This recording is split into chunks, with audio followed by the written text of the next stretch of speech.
Quero saudar a Igreja de Cristo com a plena convicção de que os dias são difíceis, mas que o Autor dos dias nos consola, nos fortalece e nos conduz à vitória em Cristo Jesus.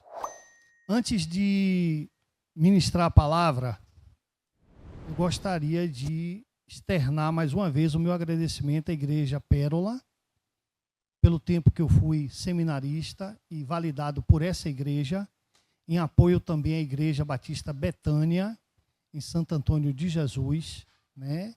E dizer-lhes que continuaremos caminhando juntos, dentro do projeto do Senhor, né? Trabalhando como servo, no espírito de servir e estando aqui à disposição para aquilo que o Senhor nos chamar. Eu gostaria de apresentar a vocês o meu TCC, né? A pregação não será sobre o TCC, a pregação será um outro texto voltado para a nossa necessidade atual, mas o meu TCC, o tema foi o desenvolvimento do pensamento sobre Maria na história da igreja, uma abordagem sobre as visões de Irineu de Lyon, Agostinho de Hipona, Martinho Lutero e Calvino. E a pergunta que se faz no TCC, o objeto que motivou esse TCC foi: por que existe uma diferença tão grande no pensamento em relação a Maria entre católicos e protestantes? Por que existe uma diferença de pensamento tão grande? Né? Então, essa era o questionamento, esse foi o questionamento que me motivou a fazer essa pesquisa. E essa pesquisa, por ser muito extensa e ter que fazer um corte, né, por orientação até mesmo do meu orientador, o professor Wilson Porte, nós localizamos ela no pensamento de 4 teólogos importantes para a história da igreja até a Reforma Protestante. Então nós pegamos o Irineu de Lyon, que foi discípulo de Policarpo, e Policarpo foi discípulo de João. João o Evangelista. Então, Irineu de Lyon, ele tem vivo ali o pensamento de João sobre Maria, porque ele pegou esse pensamento também de Policarpo. Agostinho de Hipona foi um dos homens, os teólogos mais proeminentes da história, tanto para católicos como para protestantes, lembrando aos irmãos que até a Reforma Protestante, a igreja é a Igreja Católica Apostólica Romana. Ok? Então, Agostinho de Hipona, ele está nesse rol. E depois Lutero, que era padre, e ele começa a Reforma Protestante, e Calvino. A outra pergunta que se faz é: por que a Igreja Católica Apostólica Romana superestima o papel de Maria? E eles vão enfatizar muito a saudação que o anjo traz, que nós aprendemos através da história, que está assim: Ave Maria cheia de graça. Quando na realidade, no original, está assim: salve, ó muito favorecida, o Senhor é contigo. Observe: salve, ó muito favorecida. Maria foi muito favorecida, o Senhor é contigo. E eles supervalorizam isso como se ela, no sentido geral, ela já tivesse toda essa graça. E por que os protestantes, nós, desvalorizamos tanto a Maria? Porque muitas igrejas até a ignoram de forma total, de forma plena, e esquecemos a saudação que Isabel trouxe a Maria, quando Maria foi visitá-la, e o texto diz assim: e Isabel tomada pelo Espírito Santo, ou seja, aquela saudação não é humana, é a saudação do Espírito Santo através de Maria, né, através de Isabel, a Maria por aquele que estava no ventre, porque o texto vai dizer que a criança se inquietou naquele instante. E a saudação é: bendita sois vós entre as mulheres, e bendito é o fruto do teu ventre. É essa a saudação. Então, o tema que é desenvolvido nesse TCC, ele vai trabalhar justamente o contexto histórico de Maria antes de ser Maria, vindo do Antigo Testamento, a vida de Maria e o pós-Maria, chegando até a Reforma Protestante. E aí nós vamos ter o entendimento, a partir dali, o porquê que houve um caminhar para um lado e para o outro. E aí eu já peço licença, permissão, para que em maio, que é o mês dedicado às mulheres, é dedicado, né, à família de uma forma geral, eu possa ter um momento para a gente fazer um estudo sobre esse TCC. Tá ok? Para que a gente possa discutir muitas coisas, muitas coisas.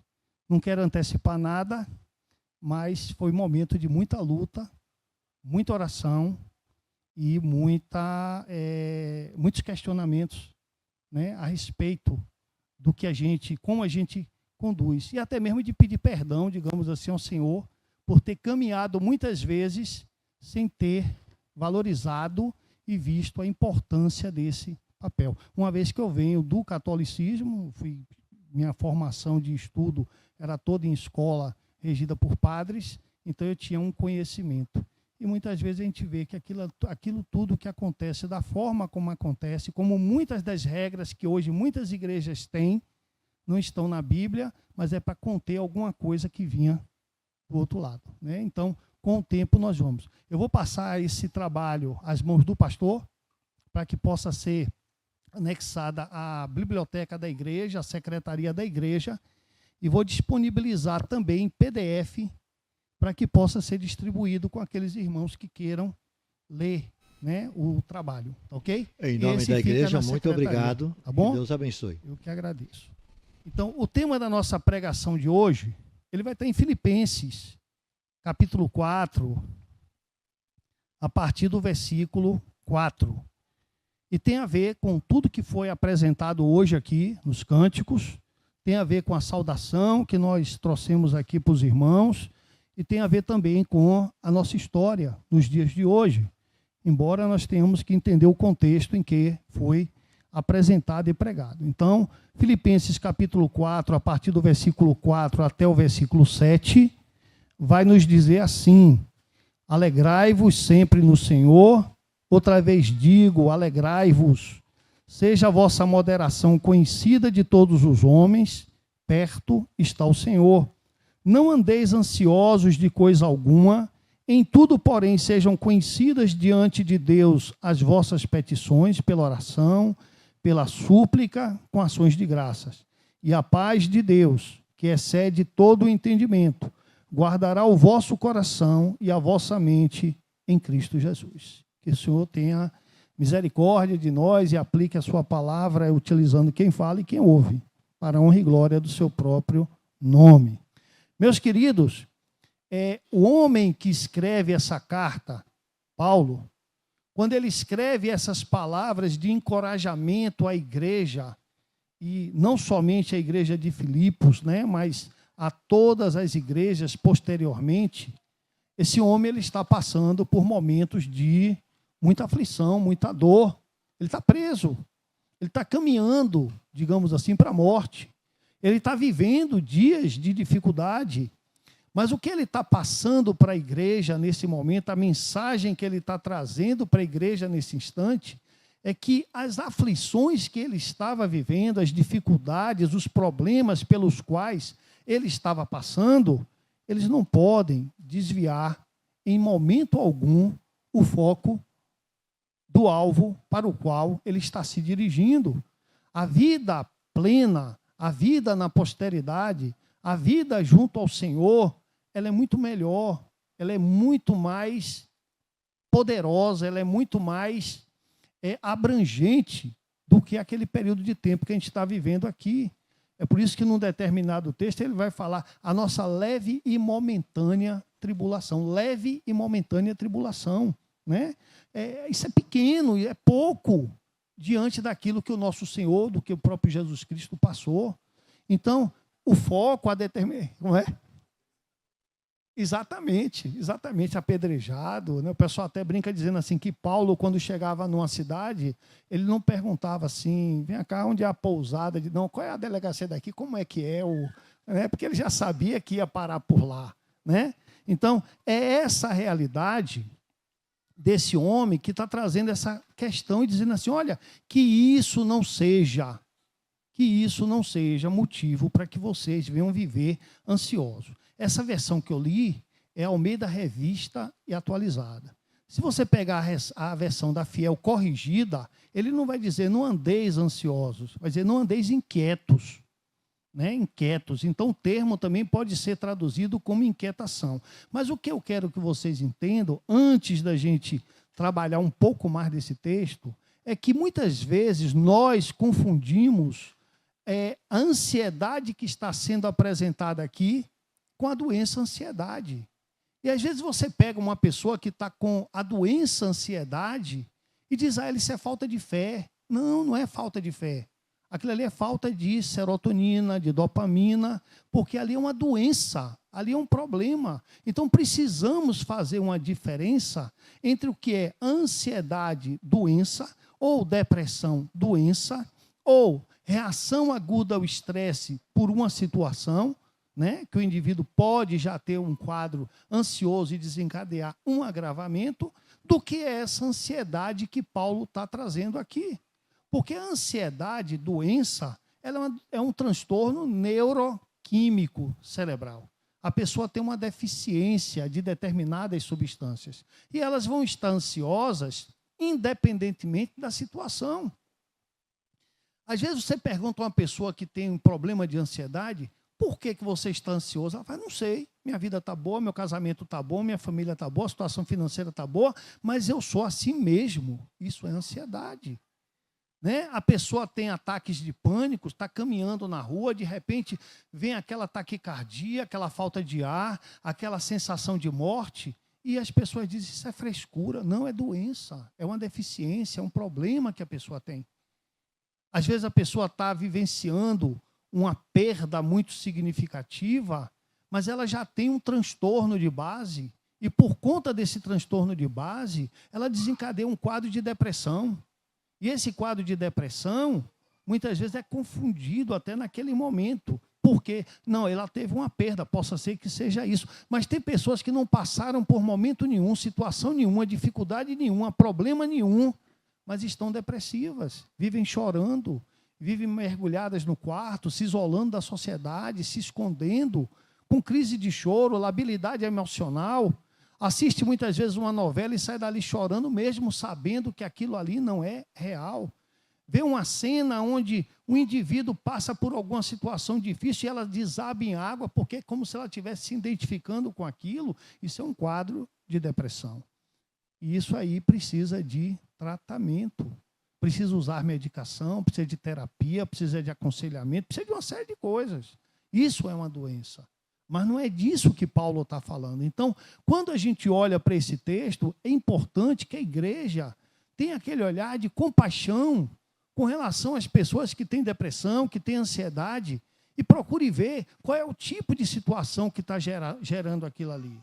Se ele identifica que não é químico, que não é neuroquímico, biológico, que aquilo ali não tem a ver com a doença, aí é necessário o fortalecimento dessa pessoa através, claro, daquilo que Paulo está falando, que é a fé em Cristo Jesus. Né?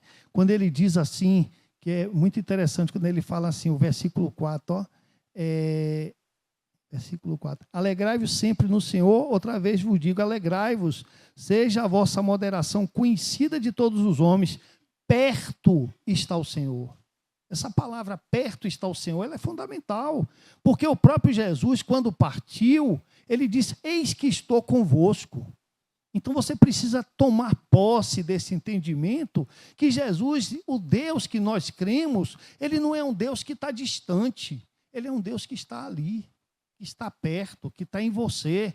Eis que vou para o Pai e envio o Consolador, o Espírito Santo, que é Ele quem vai nos convencer do pecado, da justiça, do juízo, é Ele que vai estar caminhando conosco, é Ele que vai estar levando ao Pai aquelas orações que quando nós começamos não sabemos nem o que estamos pedindo, e é Ele que vai, com gemidos inexprimíveis, interceder por nós. Então é essa convicção que nós precisamos ter. E quando ele diz assim, olha, que nada venha causar uma inquietação em você, que nada venha gerar uma ansiedade em você, né? Mas tudo aquilo que está te incomodando, tudo aquilo que é problema, tudo aquilo que você está vivendo, apresente ao Pai com oração, com súplica e com ação de graça. Troque a inquietação pela alegria. Quando você estiver atravessando um momento de extrema dificuldade, que você não consegue enxergar a perspectiva, louve, cante. E aquilo já começa a mudar a realidade dentro de você. Muitas vezes é fácil falar, mas vai viver isso. Todo um de nós vivemos isso. Cada um tem a sua experiência nesse momento de dor, de tristeza. A orientação é viva, porque o Senhor está perto. Os dias são difíceis, mas o Senhor está perto. E aí precisamos, meus amados, caminhar no entendimento de que tudo isso que o apóstolo estava passando fazia com que ele se aproximasse mais do seu Senhor, do seu Criador. Quando Paulo se converteu, quando ele foi alcançado pela graça de Deus, ainda naquele deserto, e quando ele foi encaminhado para a casa onde ele haveria de receber as primeiras instruções, os primeiros ensinamentos, né? E o indivíduo lá que o Senhor fala a ele, diz assim, olha, eu estou enviando para cá, mas Senhor, logo esse homem é isso. Ele diz, pois é, mas é um vaso que é separado e ele padecerá pelo meu nome. Não é, ele vai ter fortuna, ele vai ter prosperidade, não, ele padecerá, ele vai saber o que é padecer pelo meu nome. E depois Paulo vai dizer que se alegra em ter padecido, em ter passado por tudo isso, porque você vai construindo, né, aquilo que vai lhe aproximando mais de Deus, que vai fazendo com que você seja mais próximo, que você veja melhor, e você vai tendo os seus dias melhorados, a percepção de pecado, a percepção de erro, e você vai se aproximando mais do seu Senhor. Uma certa vez perguntaram, ou um autor, ele fala uma coisa muito interessante, né? Parece que Deus se agrada em não atender logo de prontidão as nossas orações. E às vezes a gente está orando, está pedindo, mas parece que Deus se agrada. Não, é porque Deus, quando demora de responder, faz com que você ore mais, que você busque mais Ele. Porque se respondesse logo de imediato, né? É uma resposta que Deus, se respondesse logo de imediato, a coisa fica banal. E ali você está ali junto, está clamando, Deus está pedindo. Então, a orientação que Paulo está trazendo em meio a essa situação é que, independentemente da situação que você esteja vivendo, que isso não tire a sua tranquilidade, que isso não seja motivo para você andar ansioso, para que isso não seja motivo para que você viva inquieto. Porque quando eu vivo ansioso, quando eu vivo inquieto, quando eu vivo desviando o foco, me desviando do foco, do propósito para o qual eu fui resgatado, o que é que vai acontecer? Eu vou deixar de estar orando da forma correta, eu vou deixar de estar louvando, eu vou deixar de estar indo na igreja, eu vou deixar de estar participando com os irmãos do banquete, e tudo isso vai fazer com que eu vá me afastando cada vez mais do Senhor. Aí ele diz assim, alegrai-vos no Senhor. Senhor, eu estou passando por essa dificuldade, eu não consigo entender essa dificuldade, eu estou tentando de toda forma, mas a única coisa que eu posso dizer para o Senhor aqui nesse instante é o seguinte, eu estou alegre porque Tu estás comigo. Porque se não tivesse, eu já tinha desfalecido, né? Eu já tinha caído, eu já tinha abandonado, eu já tinha partido, mas o Senhor está comigo. Muito boa aquela passagem em João 10, alguma coisa, se eu não me engano, quando ele fala assim, as minhas ovelhas ouvem a minha voz, eu as conheço, elas me seguem, eu lhes dou a vida eterna, jamais perecerão eternamente e ninguém as arrancará ou as arrebatará da minha mão. O que garante a nossa perseverança é a mão do Senhor. É isso que garante a nossa perseverança. E caminhamos, temos que caminhar convictos disso. Mas o Senhor está falando que os dias são difíceis e realmente são, eu entendo, mas muitas vezes está tudo muito bem na minha vida. E muitas vezes, quando o indivíduo tem uma percepção de que está tudo muito bem, é mais arriscado e mais perigoso do que quando o indivíduo está passando por alguma dificuldade, algum problema. Porque quando ele está enfrentando o problema, a dificuldade, ele tem a noção do perigo e da necessidade que ele tem de estar perto do Senhor. Porque o Senhor está perto, mas você está perto do Senhor? O Senhor está perto, mas você tem se posicionado de forma a estar perto do Senhor? E nós vivemos hoje dias de inversão de valores. Inversão de valores. E é sobre isso que nós precisamos tomar cuidado, porque a advertência que é trazida nas cartas pelo próprio apóstolo também observe a advertência, que naqueles dias muitos deixarão de ouvir a sã doutrina para se aproximar de falsos pregadores que vão pregar aquilo que os ouvidos querem ouvir. Aquilo que satisfaz a sua consciência. Aquilo que faz com que as pessoas se sintam bem quando estão sentadas aí. Eu já ouvi de algumas pessoas dizer assim, eu não vou em tal igreja porque chega ali, é só para falar de pecado, é só para falar disso. Ou é para falar de quê? Temos que ser advertidos de quê? Do risco que nós estamos vivendo se nós não mudarmos o rumo pelo qual estamos caminhando. É importante. Então, as pregações, as formas que são apresentadas, muitas vezes, algumas mensagens, é para que o indivíduo possa estar sendo acalentado, possa estar sendo paparicado, enquanto nós precisamos ter a convicção importante das aflições que nós estamos vivendo. Uma das bem-aventuranças, a última, bem-aventurados sois vós quando fores injuriados e perseguidos por amor do meu nome. Exultai e alegrai-vos, pois grande é o vosso galardão nos céus, porque antes de vós perseguiram os profetas e os santos. Observe, nós não somos os primeiros a sermos perseguidos. Aqui nós estamos vivendo ainda uma situação de paz, de tranquilidade, mas quantos cristãos estão sendo mortos nesses países islâmicos, nessas ditaduras comunistas? Quantos cristãos estão sendo expulsos e perdendo todo o seu capital? O que é que esses cristãos têm agora? A palavra de Paulo. A palavra de Paulo. Não ande ansioso por alguma coisa, por essas coisas. Apresente a Deus e a paz que excede a todo o entendimento, essa tomará conta do seu coração.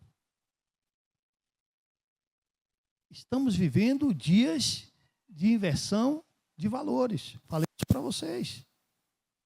Recentemente, presos foram soltos e um desses presos meteu a bala na cabeça de um policial. Você esperava uma comoção, você esperava que medidas fossem tomadas, aí a Associação de Magistrados lá de Minas Gerais diz assim, pobre coitado, não é do policial que tomou bala não, é do marginal, que é uma vítima da sociedade. Inversão de valores. Inversão de valores. Não posso ver de uma outra forma. Eu atendo policiais que estão pedindo aposentadoria de forma antecipada, porque querem sair logo disso aí, porque não estão tendo amparo nem segurança do Ministério Público, porque ele diz que as leis agora são para beneficiar marginais. Inversão de valores. E você vive essa realidade, nós vivemos essa insegurança nos nossos dias, e isso traz inquietação ao nosso coração. Ontem eu cheguei de viagem, estava em Capim Grosso, cheguei, planejava chegar um pouquinho mais cedo. Ele disse, eu vou chegar em casa, vou sair, vou chamar a Raquel para a gente jantar. Quando eu cheguei já era 9 horas, eu digo, Raquel, não estou me sentindo seguro para sair uma hora dessa para a gente ir jantar, porque a gente vive dias de insegurança. Vamos ficar em casa, amanhã, depois da manhã a gente sai. Vamos aqui pertinho, acabamos indo ali pertinho de casa mesmo. Então, nós vivemos hoje dias de insegurança e isso traz inquietação ao nosso coração. Qual é a perspectiva que nós temos para o ano de 2024 em relação à economia? E não é somente do nosso país, é a economia mundial de uma forma geral. Nós começamos 2024 com 8.200.000 Bolsas Famílias canceladas. Isso vai aumentar o quê? O empobrecimento. A gente anda nas ruas de Salvador e aumentou consideravelmente o número de pedintes. Na virada de ano, ali perto de Nazaré, no bairro de Nazaré, tinha acampamentos, várias barracas de pessoas pedindo. Depois a prefeitura foi lá e tirou. Para onde levou, não sei. A fome está aumentando. Toda sinaleira você vê uma pessoa com uma plaquinha, tem fome. Muitos se aproveitam dessa situação e pedem dinheiro para usar drogas, mas muitas pessoas estão passando fome. Vivenciamos uma situação, agora, recentemente, através da mídia, de um indivíduo que é cometedor de crime, que vai para uma audiência de custódia, e a juíza manda tirar a algema, manda servir um café, abaixar o ar-condicionado e manda que o advogado tire o paletó e cubra o indivíduo. É humanitário, sim, mas e as vítimas desse criminoso? Tem a mesma opção? Está sendo bem tratado da mesma forma que esses indivíduos estão sendo tratados? Inversão de valores. E isso diz muito para os dias que nós estamos vivendo. Está sendo construído um desmantelamento da família. Inversão de valores. E isso tudo gera ansiedade, gera inquietação, porque na hora que nós, pais, avós, pegamos os nossos filhos e mandamos para a escola, as escolas estão sendo agências de doutrinação. E aí o papel importante das nossas igrejas. A escola vai ensinar de um jeito, a igreja tem que estar corrigindo aquilo que a escola ensina. Porque hoje é comum uma criança de 7, 8, 9, 10, 11 anos, quando você fala alguma coisa de homoafetividade, ela diz que é isso, mas é tão normal, isso é normal. A mãe de meu coleguinha é, o pai de meu coleguinha é, isso e aquilo, e você fica naquele jeito. Bom, dentro daquilo que eu creio não é normal, mas a escola está ensinando o que é, porque isso está aprendendo na escola, que nós chamamos de inclusão. E eu não digo que devemos ser excludentes, mas nós temos os nossos valores aqui dentro, nós temos as nossas normas, as nossas regras, e a palavra de Deus ela vai mostrar que a homoafetividade ela não é aceita por Deus. Mas lá fora, no mundo, nós temos que andar pisando em ovos para não receber um processo. E isso gera ansiedade. Isso gera inquietação. Isso gera receio. E isso gera o pior de tudo, a omissão. Eu me afasto, eu deixo de comentar, eu deixo de falar. E aí vem aquela história que Arno trouxe aqui. Se eu não ocupo o espaço para defender e para lutar por isso, alguém vai ocupar aquele espaço. Que ele ouviu do Nilson do Amaral Fanini. Nós precisamos estar ativos, presentes, e precisamos ter convicção, e precisamos ter base, e precisamos ter segurança. E essa segurança não pode ser minha, nem sua, nem de fulano. Ela tem que estar respaldada na palavra de Deus. E o apóstolo está dizendo que essas coisas não te tragam inquietação nem ansiedade, mas antes de tudo apresente a Deus em oração, com suplicação de graça, e Ele trará paz ao seu coração. Jesus fala lá em Mateus, olha, que você não viva preocupado com o que vai ter que comer ou com o que vai ter que vestir. Não é isso mesmo? Ele está dizendo assim, não viva preocupado com isso, mas ele manda que você trabalhe, que você construa, que você vai... Então, mas não viva preocupado com isso. Porque todas essas outras coisas, aí fala dos lírios do campo, fala de Salomão, fala de vocês, mas Deus tem se preocupado com cada um de vocês. Então, muitas vezes eu estou desempregado, eu sei que isso gera ansiedade, gera inquietação, mas que isso não roube o seu tempo de estar buscando ao Senhor em espírito de gratidão. Senhor, eu estou desempregado, mas eu comi hoje. Eu não sei como foi, mas eu comi. Senhor, eu estou desempregado, eu estou passando por dificuldade, tudo isso, aquilo, mas eu estou dormindo. Eu tenho roupa, eu não passei frio, eu não passei calor, está todo mundo passando. Aí está bem complicado. Porque até com ar-condicionado o negócio está difícil, né? O negócio está difícil. Lá no quarto nós temos um ar-condicionado, e aí Raquel essa noite fez assim, vem cá, levanta aí. Aí pegou a cama, puxou para o outro lado lá, disse, o que é isso, Raquel? O ar bate ali. Vamos, né? Onde a gente estava, embora tenha um ar-condicionado, não estava. Vamos para debaixo do ar-condicionado. Eu vou pegar um saco de gelo, botar na frente do ventilador para ver se... Então, observe que, independentemente da situação que se esteja vivendo, nós precisamos ter a serenidade, o entendimento de que o Senhor, Ele está perto. E que nós podemos dirigir a Ele em oração, súplica e ação de graça. As ações de graça, elas são muito importantes. Porque nós precisamos ter a certeza de que Deus, Ele é soberano e de que Ele cuida de cada detalhe da nossa vida. Esse tem que ser o nosso ponto principal de caminhar. A convicção, a certeza de que Deus está no controle de toda a situação e de que Ele cuida de cada um de nós. Muitas vezes é uma doença. Muitas vezes você está enfrentando uma doença que não tem cura. Não tem cura. Você vai morrer. O ente querido que você ama vai morrer. E aí você vive aquela situação e diz assim, poxa, mas peraí, o morrer para o crente é lucro. O morrer para nós cristãos é lucro. Ou você então está com a perspectiva errada do que é.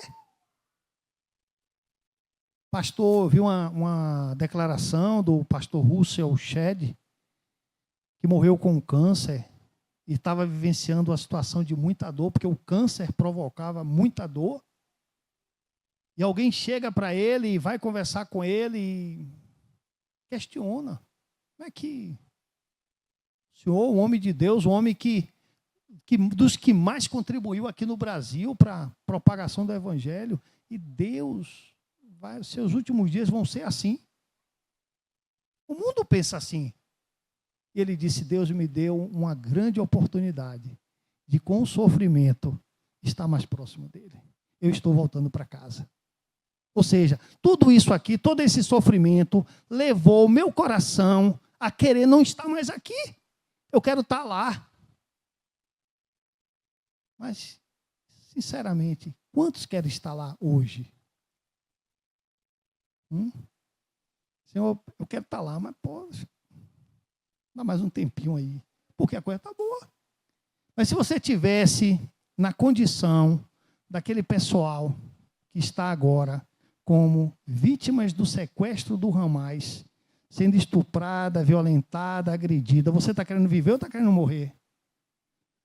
Ah, Senhor, me leva, né? É doloroso ouvir o que um pai de uma sequestrada do Hamas disse quando encontrou o corpo, os restos mortais de um dos seus filhos ou filha, não me lembro, quando ele disse assim, agradeço a Deus por ter levado a minha filha tão rápido, porque agora eu sei que ela está em paz.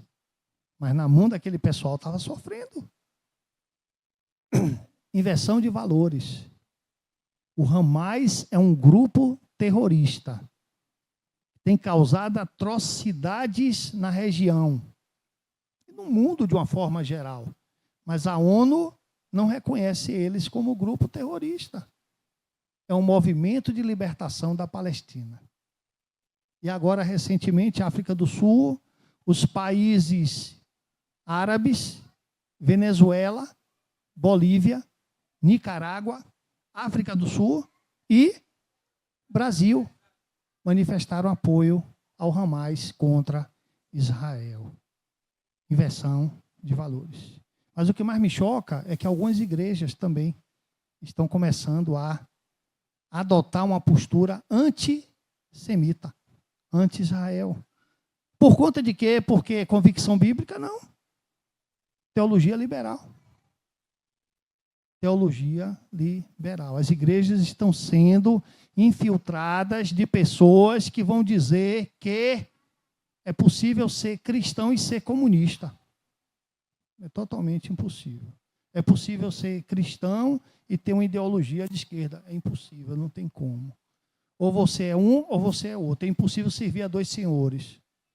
A Bíblia deixa isso claro. E a gente precisa ter essa convicção no nosso coração, que em meio à perseguição, em meio às dores, em meio às aflições, em meio a tudo que nós possamos estar vivendo, nós não devemos ter essa inquietação no nosso coração e que devemos apresentar a Deus tudo em oração, súplica e ação de graças. Nós precisamos caminhar na certeza de que o Deus, que é o autor dos dias, já determinou todas as coisas, que nada vai acontecer fora do seu plano.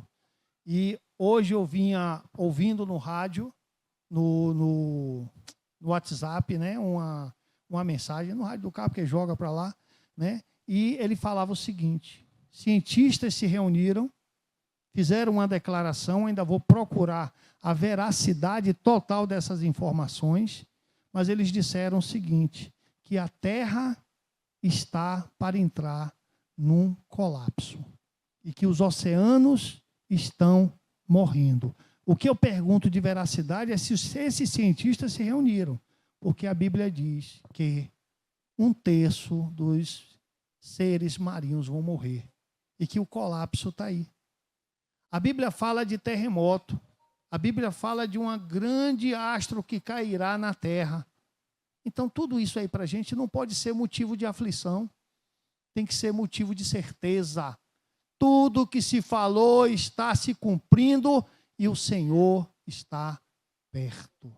Vamos caminhar nessa convicção, vamos caminhar nessa certeza, que os momentos de dor, de aflição, sejam momentos de nós podermos estar mais próximos do Senhor, que nós possamos caminhar na certeza de que nada pode abalar a nossa fé e a nossa convicção.